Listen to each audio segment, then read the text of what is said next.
सभी को, मेरा नाम रोशेल है। दोस्तों आज हम करने वाले हैं डॉल्फिन पोज। आप मेरे साथ करना चाहेंगे? चलिए शुरू करते हैं। दोस्तों हम डॉल्फिन को पोज कैसे करते हैं वो मैं आपको सबको बताती हूँ। पहले हमें ऐसे लेटना है और हमें ऐसे सिर लगा के ऐसे करना है।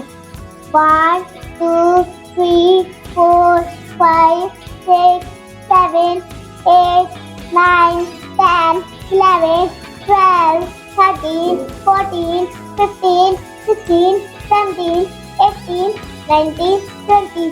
दोस्तों मैं आपको बताती हूँ वापिस कैसे आना है। पहले हमें डाउन ले जाना है, हमें हैंड पीछे लाना है, दूसरा भी, और हमें स्ट्रेट बैठ जाना है। Thank you.